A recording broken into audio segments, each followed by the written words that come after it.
Έχουμε ένα πρόβλημα προφανώς με τη σύνδεση με την Σάμο, κυρίες και κύριοι. Τώρα, καθημερινό αγώνα για να σώσουν όσους περισσότερους μετανάστες μπορούν, δίνουν οι εθελοντές και οι διασώστες που βρίσκονται στη Μυτιλήνη. Πολλοί από αυτούς είναι ξένοι που όταν είδαν τις εικόνες με τους χιλιάδες πρόσφυγες να θαλασσοπνίγονται στο Αιγαίο, έφτασαν στη Μυτιλήνη. Είναι εικόνες που δεν μπορούν να φύγουν από το μυαλό τους, ειδικά όταν πρόκειται για μικρά παιδιά και βρέφη.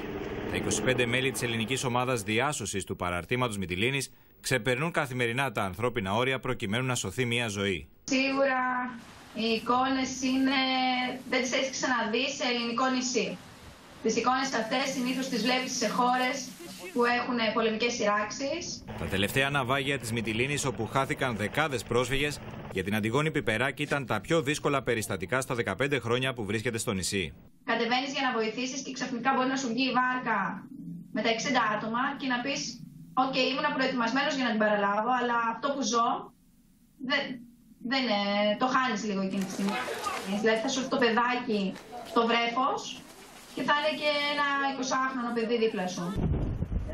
Δεν ξέρεις τι να Δηλαδή όποιον βλέπεις μπροστά σου, κάνεις αυτά που έχεις μάθει να κάνεις μηχανικά και λες ελπίζω να έκανα το καλύτερο. Οι διασώστες, εκτός από το να σώζουν ζωές στη θάλασσα, είναι και οι άνθρωποι που βρίσκονται πρώτοι δίπλα στους απαρηγόρητους γονείς που έχασαν τα παιδιά τους. Αν σκεφτεί κάποιος ότι μία μάνα θα ψάχνει το παιδί της μέχρι να βρεθεί, είτε νεκρό είτε ζωντανό, όπως και αν το βρούμε είναι μια ικανοποίηση. Διότι ξέρουμε ότι τουλάχιστον αυτή η μάνα θα σταματήσει να αναζητά για μια ζωή και να αναρωτιέται πού είναι το παιδί της και αν είναι ζωντανό κάπου. Στη Μυτιλήνη βρίσκονται και πολλοί ξένοι διασώστες, όπως ο Νορβηγός Ένρικ Κέμο. Οι εικόνες που είδε στη τηλεόραση τον έκαναν να ταξιδέψει στη Λέσβο για να βοηθήσει τους πρόσφυγες. I said no to a job offer and I said no to the study place. So I was supposed to do a master in York sociology, but I'm doing this. What I'm doing now is so much more meaningful than anything I can do in Norway or England.